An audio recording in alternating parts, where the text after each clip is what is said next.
안녕하세요. 찬양의 샘 이선우입니다. 제자 삼는 제자들, 오늘은 14번째 시간입니다. 오늘은 정말 중요한 것들 중에 하나를 나누고자 하는데요. 하나님은 무죄라는 주제로 오늘 또 말씀 살펴보도록 하겠습니다.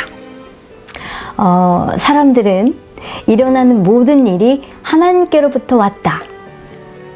즉 하나님이 모든 것을 통제하신다고 자동적으로 믿는 것 같습니다. 하나님의 주권과 전능하심의 잘못된 정의로 인해서 그들의 삶에 일어나는 모든 것을 하나님이 통제하신다고 추측하는 것이지요. 믿지 않는 사람들까지도 그렇게 믿습니다. 그것을 전하는 그리스도인들이 너무 많은 나머지 삶의 전반에 이 교리가 깊이 박힌 것이죠. 그러나 말씀은 그와 정반대로 가르치고 있습니다. 저는 이것을 아는 것이 매우 중요하다고 생각하는데요. 먼저 야고보서 1장 13절에서 15절을 보겠습니다. 사람이 시험을 받을 때 내가 하나님께 시험을 받는다 하지 말지니 하나님은 악에게 시험을 받지도 아니하시고 친히 아무도 시험하지 아니하시느니라. 오직 각 사람이 시험을 받는 것은 자기 욕심에 끌려 미혹됨이니 욕심이 잉태한즉 죄를 낳고 죄가 장성한즉 사망을 낳느니라 말씀합니다. 하나님은 악에게 시험을 받지도 아니하시고 또 친히 아무도 시험하지 아니하신다 하셨고, 오직 각 사람이 시험을 받는 것은 자기 욕심에 끌려 미혹된 것이라 했죠. 자, 16절에서 17절 또 계속 이어서 보겠습니다.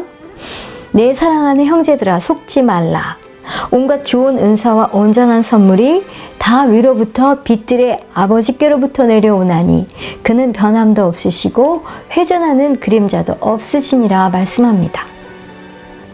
이 구절은 좋은 것들이 하나님께로부터 온다고 분명하게 말씀하고 있습니다. 예수님께서도 요한복음 10장 10절에 도둑이 오는 것은 도둑질하고 죽이고 멸망시키려는 것뿐이요 내가 온 것은 양으로 생명을 얻게 하고 더 풍성히 얻게 하려는 것이라 말씀하셨습니다. 어떤 것이 좋은 것이라면 그것은 하나님에게서 온 것입니다. 어떤 것이 나쁜 것이라면 그것은 마귀에게서 온 것이죠. 아주 간단한 신학입니다. 이것은 매우 중요한데요. 그 이유는 바로 야고보서 4장 7절에 나옵니다. 그러므로 너희는 하나님께 복종하라. 마귀를 대적하라. 그리하면 그가 너에게서 도망하리라. 이 구절은 우리가 하나님께 복종을 해야 한다고 말씀합니다. 복종하고 마귀를 대적하는 것이죠. 하나님께 복종한다. 즉 하나님께 통제할 권한을 맡겨드려야 한다고 말하는 것입니다. 그리고 마귀는 대적해야 하는 것이죠. 여기서 대적한다는 뜻은 적극적으로 대항해서 싸운다라는 말입니다. 자신들의 삶에, 내 삶에 일어나는 모든 일이 하나님께로부터 왔다고 믿을 때, 예를 들어서 질병이나 또 사업의 실패라든가 아니면 자녀들이 있으신 분은 자녀들의 반항이라든지 또 부부관계에 있어서 문제가 생겨서 이혼을 할 수 있는 이혼의 위기까지 왔다. 이혼을 하게 된다. 이런 모든 문제들, 이런 모든 것 등등이 전부 하나님께서 하신 일이라고 생각한다면 그 사람은 매우 수동적인 자세를 가지고 살아가게 됩니다. 만약 이러한 문제들이 하나님께로부터 왔고 하나님께서 그들을 벌하고 변화시키기 위해서 그런 일들을 사용하신다고 진짜로 믿는다면 그 문제에 대항한다는 것은 곧 하나님과 싸운다는 말이 됩니다. 이 야고보서 4장 7절은 우리가 마귀를 대적하면 도망간다고 했습니다. 마귀는 대적하고 하나님께는 복종해야 하는 것이죠. 이것을 볼 때 어떤 것은 하나님께로부터 왔고 어떤 것은 마귀에게서 왔다는 것을 알 수 있습니다. 이 세상에는 악의 힘이 존재하기 때문에 일어나는 모든 일이 하나님께로부터 온 것은 아닙니다. 이것을 모르면 결국 마귀에게 복종하고 사단에게 권세를 넘겨주는 꼴이 됩니다. 우리가 너무 자주 오용되는 말씀 중에 로마서 말씀 하나를 소개하고 싶습니다.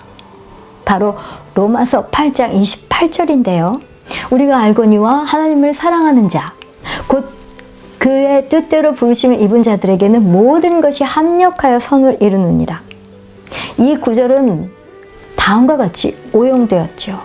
삶에 일어나는 모든 일은 하나님께서 하신 일이며 어떻게 해서든 하나님께서 합력하여 선을 이룬다는 것인데요. 예를 들어서 미성년자라고 해보죠.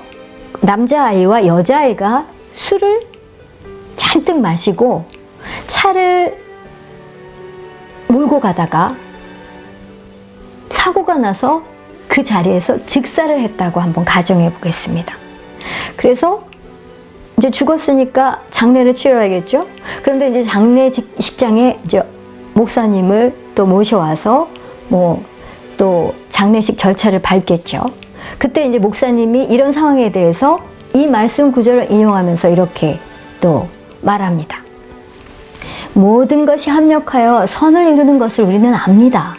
하나님께서 이렇게 행하신 데는 무슨 목적이 있으십니다. 아니요. 하나님은 절대 그 아이들을 죽이지 않으셨습니다. 그리고 꼭 마귀가 했다고도 할 수 없죠. 그것은 그 아이들의 잘못입니다. 물론 부모님과 다른 어른들이 그들에게 가르친 것에 반항하도록 유혹한 것은 마귀였겠지만 결국 선택은 그들의 몫이었습니다. 술을 마신 것은 그 아이들이었죠. 운전도 그 아이가 했습니다. 그것은 자연적인 결과였지 하나님이 하신 일이 아닙니다. 그렇다면 모든 것이 합력하여 선을 이루느니라는 말씀은 무슨 뜻일까요? 이 말씀은 자세히 보십시오. 모든 것이 하나님께로부터 왔다고 하지 않았습니다. 또 모든 것이 결국 선을 이룬다고도 하지 않았습니다. 그냥 모든 것이 합력하여 선을 이룬다고 말씀합니다. 그리고 그 앞에, 게다가 앞에는 하나님을 사랑하는 자, 곧 그의 뜻대로 부르심을 입은 자들에게는이라는 조건도 있죠. 그러니까 이 말씀은 하나님을 사랑하지 않는 자들에게는 역사하지 않습니다. 이것이 이렇게 분명함에도 불구하고 하나님과 말씀의 원리에 명백하게 반항해서 술을 먹고 운전을 했던 그러한 사건에 이 말씀을 적용한다는 것은 애초에 맞지 않는 것이죠. 이 말씀은 오직 하나님을 사랑하는 자들, 그분의 목적에 따라 부르심을 받은 자들에게만 모든 것이 합력하여 선을 이룬다고 분명히 말씀하고 있습니다. 또 요한일서 3장 8절에는 죄를 짓는 자는 마귀에게 속하나니 마귀는 처음부터 범죄함이라. 하나님의 아들이 나타나신 것은 마귀의 일을 멸하려 하심이라 말씀합니다. 하나님은 마귀의 일을 멸하시려고 자신을 나타내셨습니다. 그것이 하나님의 목적이고 하나님을 사랑하고 또 그 목적에 따라서 부르심을 받은 자들, 즉 그분의 부르심 안에서 행하는 자들, 마귀를 대적하는 자들, 그리고 마귀의 일을 멸하려 하는 자들에게만 모든 일이 합력하여 선을 이룰 것입니다. 마귀를 대적하며 하나님을 위해 사는 사람들만이 마귀가 내 삶에 무슨 짓을 하든지 하나님께서는 그것을 선으로 바꾸실 수 있다고 말할 수 있는 것이죠. 하나님께서 우리 삶에 일어나는 모든 일을 통제하지 않으신다는 것을 우리는 알아야 합니다. 요한복음 10장 10절에 도둑이 오는 것은 도둑질하고 멸망시키려는 것뿐이요 하신 대로 죽이고 도둑질하고 멸망시키기 위해서 오는 원수가 있습니다.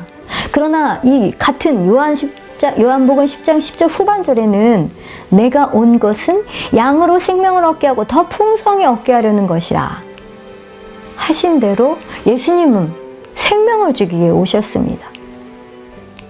우리는 생명을 선택해야 하고 우리 삶에 일어나는 모든 것이 하나님의 책임이 아니라는 것을 의지적으로 인식해야 합니다.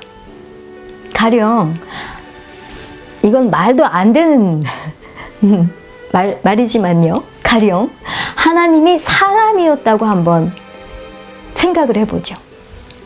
하나님이 하신 일이라고 사람들이 모함하는 그런 일, 하나님께서 진짜 하셨다면, 다시 말해서 뭐 암, 장애, 우울증, 각종 사고, 이런 안 좋은 것들을 사람들에게 주신 분이 정말로 하나님이셨고 그 하나님이 만약에 사람이었다면 그 사람을 잡아다가 감옥에 가두지 않을 나라가 세상에 어디 있겠습니까?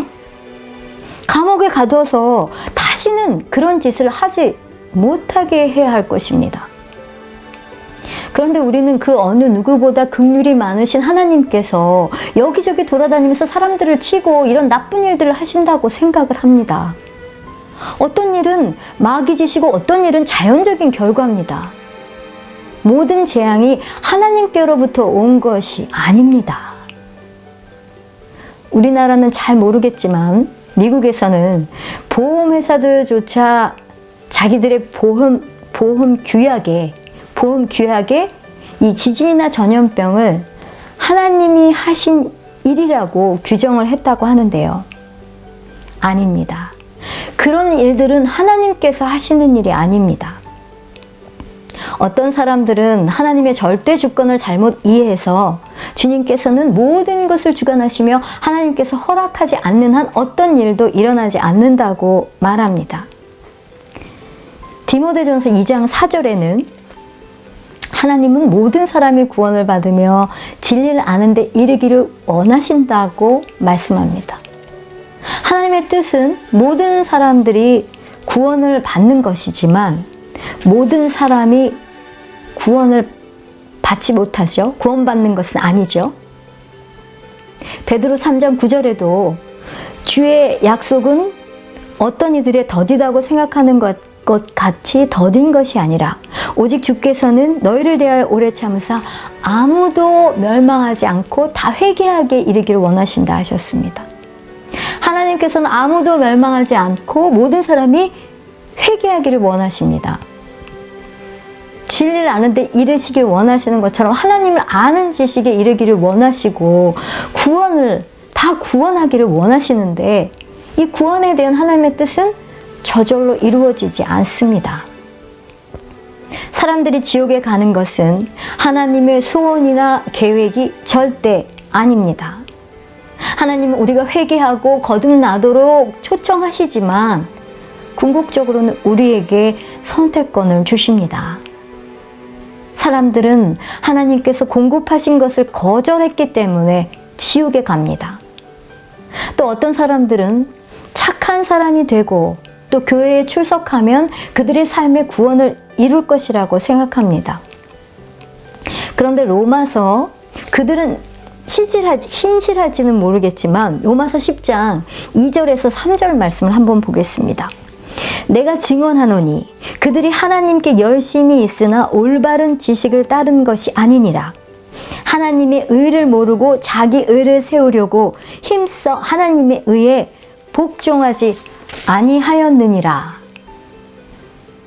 자, 이 말씀대로 잘못된 가르침을 받아서 교회에 출석하거나 뭐 도덕적이거나 11조를 하는 것과 같은 그들 자신의 선행을 신뢰하기 때문에 하나님께서 공급하신 것을 거절합니다. 그들이 속았을지라도 천국을 놓친 것은 여전히 그들의 선택이죠. 모든 것을 하나님께서 전적으로 통제하시며 일어나는 모든 일들이 하나님의 뜻이라고 생각하는 사람들이 많습니다. 하나님께서 모든 것을 주관하시고 하나님이 원하시면 무엇이든지 다 하실 수 있다고 믿는데요. 자, 시편 78편 41절을 한번 보겠습니다. 참으로 그들이 뒤로 돌이켜 하나님을 시험하고 이스라엘의 거룩하신 일을 제한하였도다. 이 구절은 이스라엘 백성이 하나님을 제한했다고 증거합니다. 하나님은 그들을 약속의 땅으로 데려가고자 했습니다. 그러나 그곳을 정탐했던 사람들은 그 땅에 거인이 있다며 들어가기를 거절했죠. 그런 이유로 그 나라를 향한 하나님의 뜻은 40년간 미뤄지게 된 것입니다. 사람에 대한 두려움으로 그들이 하나님을 제한했기 때문이죠. 이 구절을 통해서 우리가 하나님을 제한할 수 있다는 것을 분명히 알 수 있습니다. 신명기 7장 17절도 보겠습니다.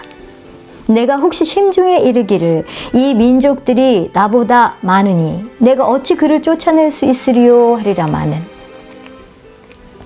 다른 나라들이 그들보다 강하다는 말로 이스라엘 백성은 바로 하나님을 또 제한했습니다.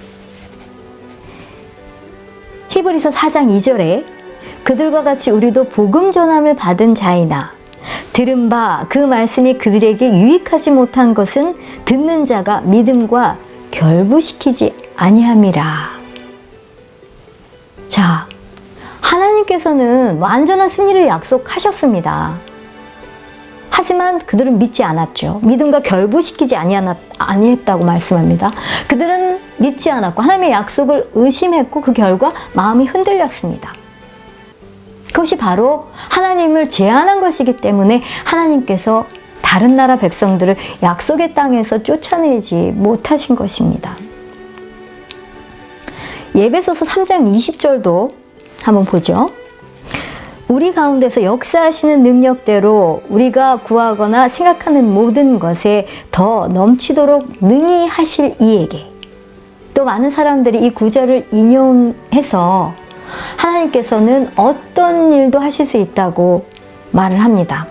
그런데 중요한 부분을 놓친 것입니다. 이 구절은 우리가 구하거나 생각하는 모든 것에 더 능히 넘치도록 능히 하실 이, 더 우리가 구하거나 생각하는 모든 것에 더 넘치도록 능히 하실 이라는 말만 있지 않죠. 바로 이 앞에 우리 가운데서 역사하시는 능력대로라는 또 단서가 붙어 있습니다. 여기서 대로, 이 대로라는 말은 만큼이라는 말로도 표현되죠. 자, 그러니까 우리 가운데서 역사하시는 능력대로, 여기를 우리 가운데서 역사하시는 능력의 정도만큼이라는 뜻이 될 수 있습니다. 자, 우리 가운데서 역사하시는 능력의 정도만큼 우리가 믿음을 갖지 않고, 또 유다서 1장 20절에 거룩한 믿음 위에 우리를 세우라고 하셨죠. 우리가 믿음을 갖지 않고 지극히 거룩한 믿음 위에 자신을 세우지 않는다면 우리의 삶 가운데 역사하시는 하나님의 능력을 우리 자신이 막을 수도 있다는 말입니다. 우리 가운데서 역사하시는 능력의 정도만큼이라고 말씀하시니까요.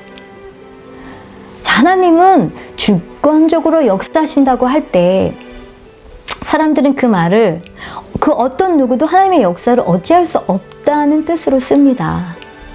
그렇다면 그것은 하나님께서 하늘로부터 주권적으로 역사하셔서 모든 일을 홀로 하신다는 말인데요. 그것은 전혀 성경적이지 않죠. 하나님은 사람들을 통해 역사하시고, 또 하나님께서 우리의 삶 가운데 행하시려는 일들은 여러 가지 방법으로 사람들에게 제한받을 수 있습니다. 또 이 말씀 구절을 한번 볼까요? 이 땅을 향한 하나님의 계획이 사람들의 상상 때문에 받았다는 것을 혹시 아십니까? 자, 창세기 11장 6절을 보겠습니다. 주께서 이르시되 보라 백성이 하나요 또 그들이 다 한 언어를 가지고 있으므로 이 일을 시작하였으니 이제 그들이 상상하여 하고자 하는 어떤 일도 막지 못하리라. 자, 다 한 언어를 가지고 있으므로, 다 한 언어를 가지고 있으므로, 이 그들이 상상하는 것은 어떤 것도 막지 못했기에, 자, 다음 구절, 창세기 11장 7절을 또 다시 한번 이어서 보도록 하겠습니다. 창세기 11장 7절. 자, 이게 막지 못하니까 다음 구절에 이렇게 말씀하십니다. 우리가 내려가서 거기서 그들의 언어를 혼잡하게 해서 그들이 서로 알아듣지 못하게 하자. 그래서 하나님께서 그들의 언어를 혼잡하게 하셨습니다. 민수기 13장 33절도 한번 또 보겠습니다. 거기서 민수기 13장 3절, 거기서 네피림 후손인 아낙 자손의 거인들을 보았나니 우리는 스스로 보기에도 메뚜기 같으니 그들이 보기에도 그와 같았을 것이니라. 이스라엘 백성들이 대부분 약속의 땅에 들어가지 못한 것은 자기 자신을 메뚜기로 보았기 때문입니다. 우리 자신에 대한 이미지가 긍정적이든 부정적이든 대저 그 마음의 생각이 어떠하면 그 위인도 그러한즉 하신 대로 우리의 인생은 우리가 상상하는 그대로 됩니다.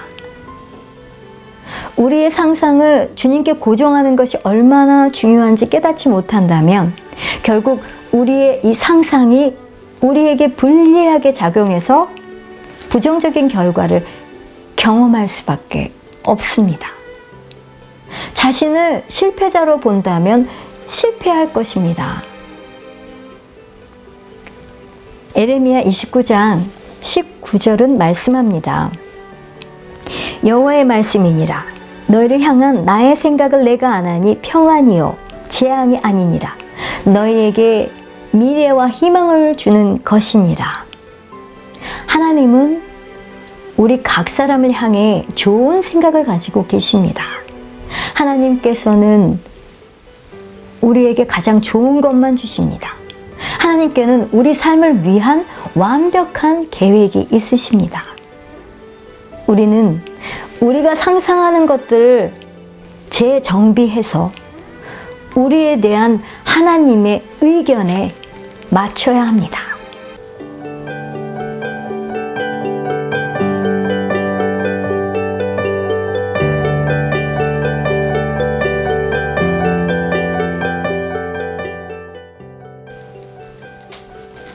제자 삼는 제자들, 오늘 14번째 시간 하나님은 무죄에 대해서 또 말씀을 나누고 있습니다. 요약 정리해봅니다.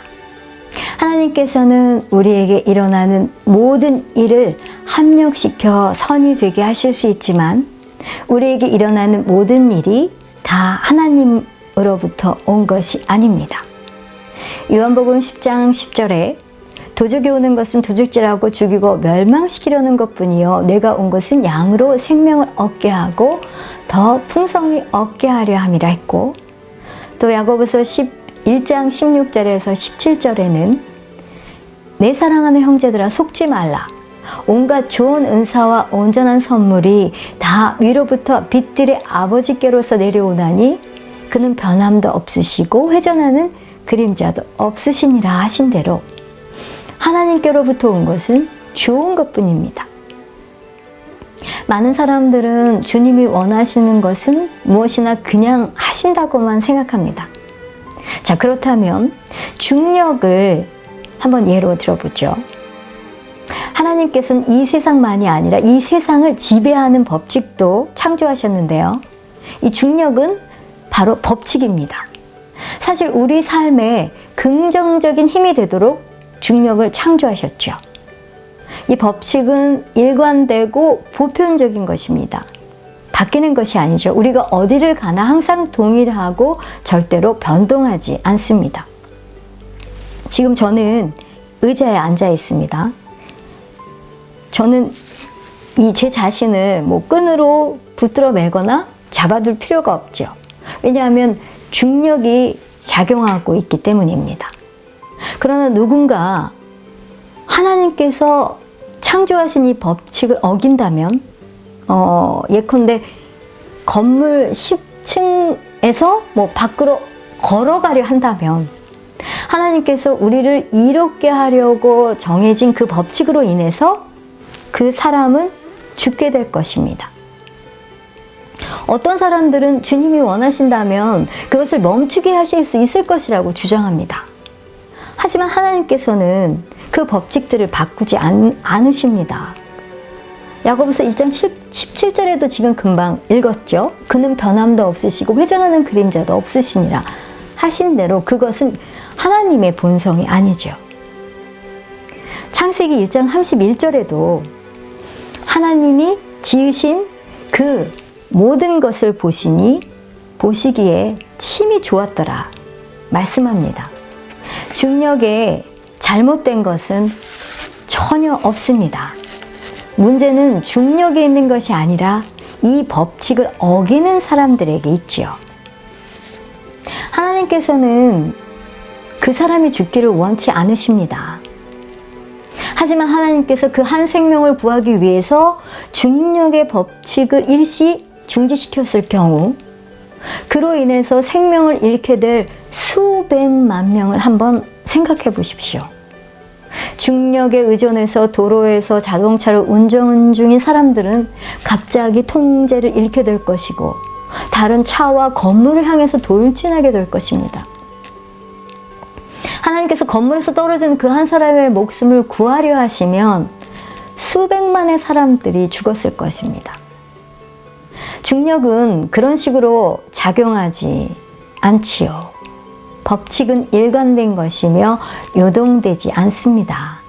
하나님께서는 이 자연 법칙을 침해하지 않으십니다. 마찬가지로 영적인 법칙도 침해하지 않으시죠. 영적인 법칙에도, 이 영적인 영역에도 법칙이 있고 또 이것 또한 우리의 유익을 위해서 정해진 것입니다. 어떤 일들이 그런 식으로 일어나는 이유가 있습니다.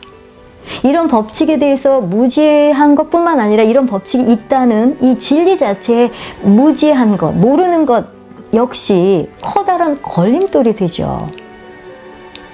예를 들어서 이 전기는 우리에게 여러 가지 유익을 주죠. 하지만 이 전기에 대한 지식이 없으면 감전돼서 죽을 수도 있죠. 우리가 법칙을 침해할 경우 그 법칙이 우리를 죽일 것입니다. 왜 이 자연 세계에서는 우리는 간혹 모르는 게 약이다 뭐 이렇게 말하기도 합니다. 하지만 영의 세계에서 무지는 치명적입니다. 호세아 4장 6절에도 내 백성이 지식이 없음으로 망한다고 하셨습니다. 모르면 그 무지가 우리를 죽일 수도 있습니다. 전기는 하나님께서 지구를 창조하신 이후로 존재해 왔습니다. 하나님께서는 불과 수백 년 전에 인간에게 전기를 주겠다고 결정하신 것이 아니죠. 전기는 처음부터 이 땅에 있었지만 오늘날처럼 지금처럼 전기를 사용할 수 없었던 것은 전기에 대한 우리 인간의 무지 때문이었습니다. 하나님께서 막으신 것이 아니었죠. 인간이 전기를 지배하는 법칙을 깨닫고 또 그 법칙과 협력하는 법을 배웠다면 아마 우리는 수천 년부터 전기의 유익을 누렸을 것입니다. 영적인 세계도 마찬가지입니다. 어떤 사람들은 하나님의 능력 가운데 살 수 있지만 또 다른 사람들은 그럴 수 없는 이유가 있습니다. 로마서 3장 27절 한번 보겠습니다. 그런즉 자랑할 때가 어디 자랑할 때가 어디냐? 있을 수가 없느니라. 무슨 법으로냐? 행위로냐? 아니라 오직 믿음의 법으로니라 말씀합니다. 이 구절은 은혜와 믿음에 대해서 말하고 있는 것인데요. 근데 이 구절 마지막 부분에서 우리는 또 중요한 원리를 발견할 수가 있습니다. 오직 믿음의 법이니라. 바로 믿음의 법, 이 믿음의 법이란 용어인데요. 이 믿음은 법칙의 지배를 받습니다. 하나님의 능력이 역사하지 않는 것은 1차적으로 하나님의 법칙이 어떻게 작용하는지를 알지 못하는 우리의 무지 때문인 것입니다. 그러므로 우리는 먼저 하나님의 나라가 어떻게 작동하는지 알아야 하죠. 우리가 믿음을 원한다면 하나님의 말씀 안에 있어야 합니다. 하나님의 말씀이 우리 안에 살아있지 않다면 마치 전자제품의 코드를 콘센트에 끼우지 않으면서 왜 작동하지 않는 거지? 하고 의아해하는 것과 같지요. 우리는 능력의 원천인 하나님의 말씀에 접속해야 합니다. 요컨대 하나님의 말씀은 이 법칙이 무엇이며 또 하나님의 나라가 어떻게 작동하는지를 우리에게 알려주는 하나님의 설명서입니다. 하나님의 나라는 법칙 위에 세워져 있고 그 법칙은 일관되며 하나님은 변하지 않습니다. 하나님께서는 사람들이 이 법칙을 알지 못한다고 해서 그분의 법칙을 손상하지 않으십니다. 믿음이 어떻게 역사하고 또 하나님의 능력이 어떻게 흘러가는지를 지배하는 영적인 법칙을 알지 못하면 하나님의 능력을 가로막게 되고 그 무지로 인해서 우리는 아무것도 하지 못하지요. 우리가 하나님의 법칙을 몰라서 그 법칙에 협력하지 못하기 때문에 하나님께서 주셨음에도 불구하고 받지 못하는 것들이 많은 것이죠. 저도 말씀을 공부하면서 공부하면 할수록 또 공부할 때마다 하나님의 법칙을 발견하게 되고 또 발견할 때마다 이 주님의 모든 것을 다 이루어 주신 주님이 십자가에 못 박혀 돌아가시며 다 이루었다 하시고 돌아가셨죠. 자, 주님이 모든 것을 다 이루어 주신 것, 또 하나님이 이미 다 공급해 주신 것에 너무나 놀라고 정말 감사할 수밖에 없는데요. 이 말씀을 알아가면 알아갈수록 너무나 좋으신 하나님, 정말 너무나 좋으신 우리 주님이란 걸 깨달을 수 있게 됩니다. 자연 세계가 자연의 법칙 위에서 작동하는 것과 마찬가지로 영의 세계는 영적인 법칙 위에서 작동합니다. 지금도 저도 조명을 켜고 있거든요. 이 전력회사는 전기를 발전해서 이 전선을 통해서 우리가 사는 곳으로 그것을 보내죠. 그런데 우리가 불을 켜려고 할 때 전력회사에 전화를 걸어서 여기 불 좀 켜주실래요? 하고 요청하지는 않죠. 우리의 필요나 갈망이 얼마나 강하든지 상관이 없죠. 전력회사는 이미 전력회사가 해야 할 몫을 다 했기 때문입니다. 전력회사는 우리에게 이미 전기를 공급했고 우리는 그 전기를 자유롭게 쓸 수 있죠. 전력회사는 우리에게 누군가를 보내서 불을 밝히는 스위치를 켜게 하지 않을 것입니다. 그것은 그들의 일이 아니죠. 그들의 일은 전기를 발전해서 우리에게 공급하는 것입니다. 그리고 우리 집에 불을 켜야 할 사람은 바로 우리 자신인 것이죠. 이는 영의 세계에도 마찬가지입니다. 하나님께서 모든 사람을 위해 이미 모든 것을 공급해 놓으셨습니다. 문제는 하나님께 있지 않습니다. 우리가 믿음으로 하나님과 협력하고 그 스위치를 켜서 불이 들어오게 하는 법을 배워야 하는 것이죠. 우리는 전력회사에 전화를 걸어서 누군가가 스위치를 켜게 하기 위해 우리 집에 올 때까지 하루 종일 기다릴 수는 있지만 전력회사는 그렇게 하지 않을 것입니다.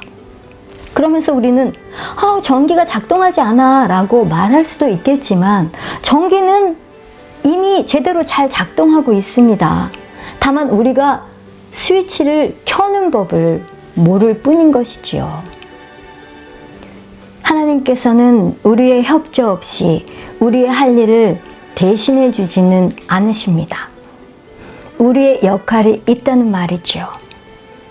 우리는 하나님께서 우리를 얼마나 사랑하는지 깨달아야 합니다. 우리는 우리를 향한 그분의 사랑에 초점을 맞추고 묵상해야 합니다. 그것만이 우리의 믿음의 기적을 일으킵니다. 갈라디아서 5장 6절에 그리스도 예수 안에서는 할례나 무할례나 효력이 없으되 사랑으로서 역사하는 믿음뿐이라 하신 대로 믿음은 사랑으로 역사한다는 사실을 기억하십시오. 이는 하나님 나라의 또 하나의 법칙입니다. 로마서 8장 11절에 예수를 죽은 자 가운데서 살리신 이의 영이 너희 안에 거하시면 그리스도 예수를 죽은 자 가운데서 살리신 이가 너희 안에 거하시는 그의 영으로 말미암아 너희 죽을 몸도 살리시리라. 예수를 죽은 자 가운데서 살리신 그 능력, 우리 안에 있는 그리스도의 능력이 우리 삶에 나타나는 것을 보고 싶다면 먼저 주님께서 우리를 얼마나 사랑하시는지 깨닫기 시작해야 합니다.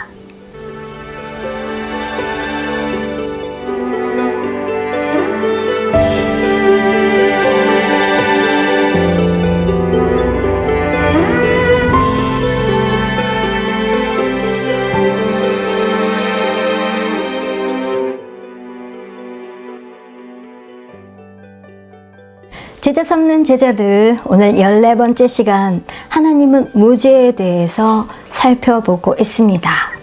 자, 오늘 또 문제드립니다. 첫 번째 문제입니다. 야고보서 1장 13절을 읽어보십시오. 사람이 시험을 받을 때 내가 하나님께 시험을 받는다 하지 말지니 하나님은 악에게 시험을 받지도 아니하시고 친히 아무도 시험하지 아니하시느니라. 자, 문제입니다. 하나님은 사람들이 악에게 시험받게 하십니까? 답은 아니요. 두 번째 문제입니다. 야고보서 1장 17절을 읽겠습니다. 온갖 좋은 은사와 온전한 선물이 다 위로부터 빛들의 아버지께로부터 내려오나니 그는 변함도 없으시고 회전하는 그림자도 없으시니라. 자, 문제입니다.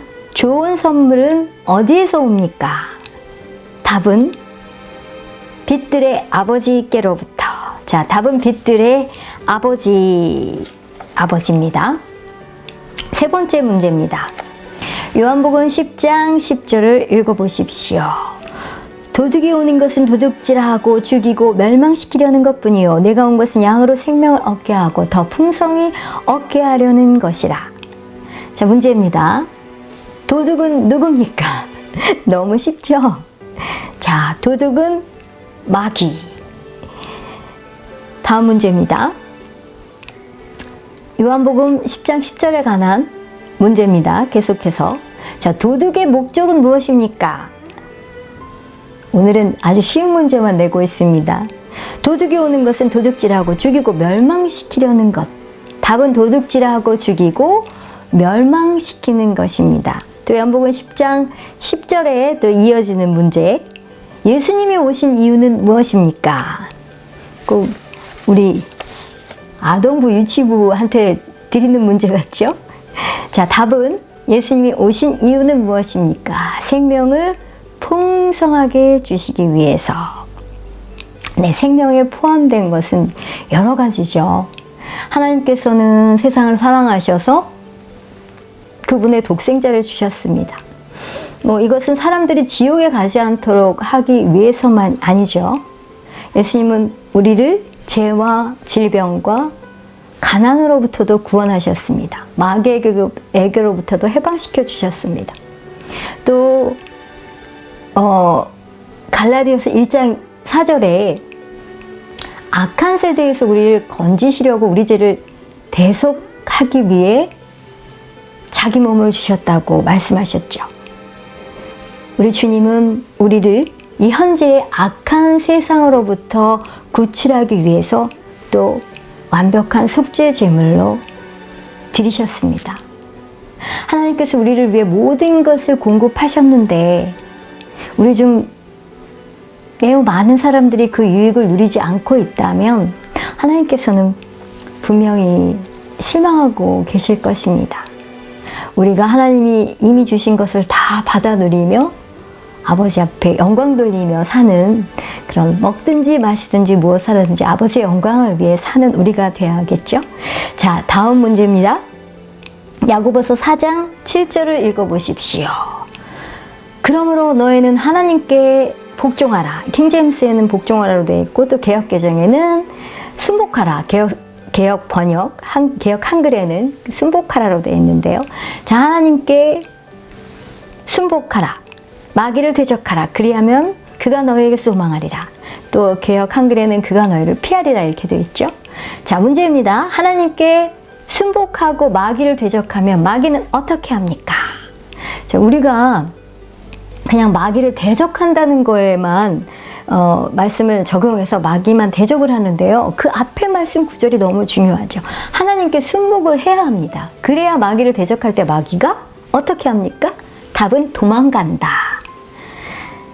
자, 사단이 오늘 우리가 지금 이렇게 말씀을 나눈 내용 중에서 이 모든 것이 다 하나님께로 하나님이 이 주권하에 이루어진다. 이제 이 말씀을 제가 또 설명을 드리기도 했는데요. 왜 이 사단이 우리로 하여금 우리가 아픈 것에는 분명히 아픈 것에는 목적이 있고 또 주님께서 어떤 특별한 이유로 병을 사용하고 질병을 사용하고 계신다고 믿게 할 수만 있다면 우리가 그 병에 대적해서 싸우는 것은 실상 불가능하죠. 왜냐하면 하나님께 맞서고 싶지 않기 때문이죠. 우리가 우리 병을 대적하는 것은 이게 하나님이 주신 거라면 하나님을 대적하는 게 되잖아요. 근데 우리가 병을 대적하는 것은 하나님의 뜻을 행하는 것이지 결코 하나님께 맞서거나 또 그분이 우리 삶에 보내신 교훈과 어떤 형벌에 대해 반항하는 것이 아님을 분명히 알아야 합니다. 죄의 사함이 그리스도의 속죄의 일부이듯이 치유도 그리스도의 속죄의 일부입니다. 그러니까 죄에 대해서 우리가 대적하듯이 마찬가지로 병에 대해서도 대적해야죠. 자, 다음 문제입니다. 로마서 8장 28절을 읽어보십시오. 아까 이 구절을 가지고도 제가 또 말씀을 나눴었는데요. 자, 이 구절에서 로마서 8장 28절 우리가 알거니와 하나님을 사랑하는 자 곧 그 뜻대로 부르신 자들에게는 모든 것이 협력하여 선을 이루신다 하셨죠. 자, 이 구절에서 모든 것이 하나님께로부터 왔다고 합니까? 이것이 문제입니다. 분명히 이 말씀은 모든 것이 하나님께로부터 왔다고 하지 않았죠. 또 모든 것이 결국 선을 이룬다고도 하지 않았습니다. 그냥 모든 것이 합력하여 선을 이룬다고만 했죠. 거기다 또 하나님을 사랑하는 자, 곧 그의 뜻대로 부르심을 입은 자들에게는 이라는 조건도 있습니다. 그러니까 이 구절에서 문제 드린 대로 모든 것이 하나님께로부터 왔다고 합니까의 문제의 답은 아니요죠. 자, 또 다음 문제입니다. 사도행전 10장 38절을 읽어보십시오. 하나님이 나사렛 예수에게 성령과 능력을 기름 붓듯 하셨음에 그가 두루 다니시며 선한 일을 행하시고 마귀에게 눌린 모든 사람을 고치셨으니 이는 하나님이 함께 하셨습니다. 자, 문제입니다. 질병은 하나님께로부터 왔습니까? 예, 여기서 분명히 마귀에게 눌린 사람을 우리 주님이 고치셨죠. 하나님이 함께 하셨죠. 하나님이 두루 다니시며 성령과 능력을 기름 붓듯 하시고 두루 다니시며 선한 일을 행하신다 하셨습니다. 이 선한 일을 행하신 우리 주님 모든 사람을 고치셨다 하였습니다. 그러니 답은 질병은 하나님께로부터 왔습니까? 답은 아니요. 예수님은 죄에서 우리를 자유케 하시려고 죽으신 것과 마찬가지로 병에서도 우리를 자유케 하시려고 죽으셨습니다. 이는 그리스도께서는 우리를 죄로 이끌지 않으시는 것과 마찬가지로 우리를 병약함이나 질병으로도 이끌지 않으시지요. 왜 여러분은 이런 말씀을 들어보셨습니까? 하나님께서는 어떤 속량적인 목적으로 당신을 겸손하게 하고 또 이 모든 고통을 통해서 당신을 온전하게 하시려고 이렇게 당신에게 병을 주신 것입니다.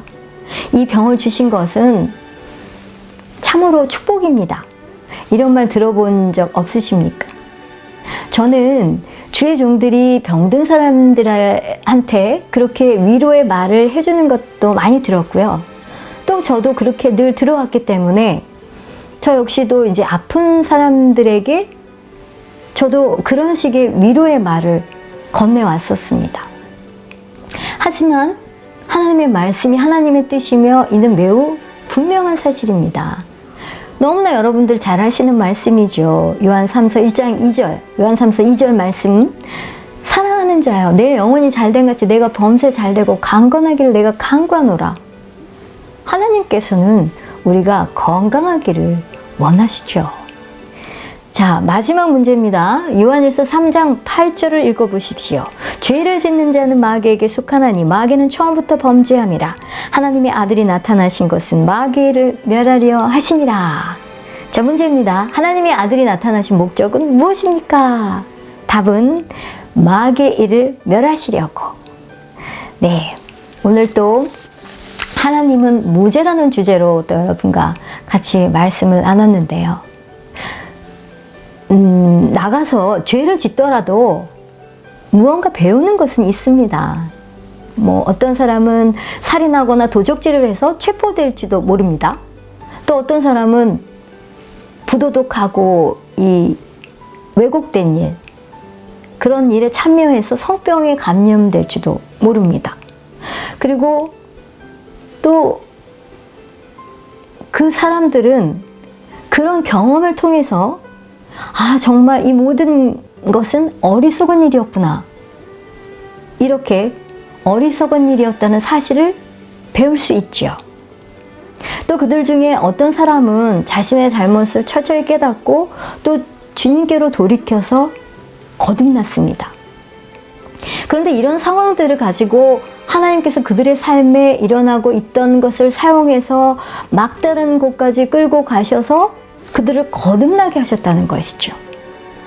그렇다면 주님께서 그들로 하여금 그런 죄를 짓게 하셨다는 것입니까? 주님은 우리의 삶에서 마귀가 저질러 놓은 일마저도 사용하실 수 있지만 그렇다고 이것이 곧 하나님께서 그 일을 일으키셨다는 뜻은 아니죠. 그들은 그들의 죄와 질병을 통해서 중요한 교훈을 배우기도 하고 그래서 그들은 또 하나님께서 그들에게 그 병을 주셨다고 잘못 믿기 시작합니다. 누군가를 겸손하게 하려고 살인을 저지르게 하지 않으시는 것과 마찬가지로 하나님께서는 누군가를 겸손하게 하려고 그에게 병을 주지 않으십니다. 어느 누군가는 하나님께서 저를 이 하반신 불구로 만드셔서 제가 이것을 배울 수 있게 하셨어요 라고 말을 합니다. 그런데 그것은 잘못된 것이죠. 누군가는 공경을 통해서도 배울 수 있겠지만 하나님께서는 성령에 의해서 하나님의 말씀을 통해서 그를 가르치시려고 하셨습니다. 디모데 후서 3장 16절에서 17절 말씀은 우리가 이 모든 성경은 하나님의 감동으로 된 것으로 교훈과 책망과 또 바르게 함과 의로 교육하기에 유익하다고 하셨습니다. 그래서 이는 하나님의 사람으로 온전하게 하고 또 모든 선한 일을 행할 능력을 갖추게 한다 하셨죠. 하나님께서는 그분의 말씀을 통해서 우리를 책망하고 교육하십니다. 질병과 비극적인 일은 주님의 교정 시스템이 아니지요. 하나님의 말씀은 교훈이 우리를 온전하게 해서 이 하나님의 말씀의 교훈, 하나님의 말씀의 교훈은 이 말씀의 교훈이 우리를 온전하게 해서 모든 선한 일을 행할 능력을 갖추게 한다고 말씀합니다. 분명 하나님의 말씀은 이 교훈이 우리를 온전하게 해서 모든 선한 일을 행할 능력을 갖추게 한다.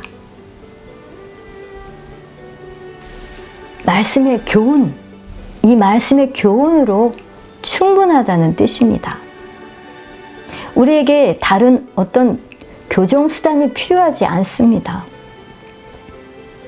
어느 누군가는 다른 방식으로 배울 수는 있지만 그것이 하나님의 시스템은 아닙니다. 하나님께서는 그분의 말씀을 통해서 우리를 가르치십니다.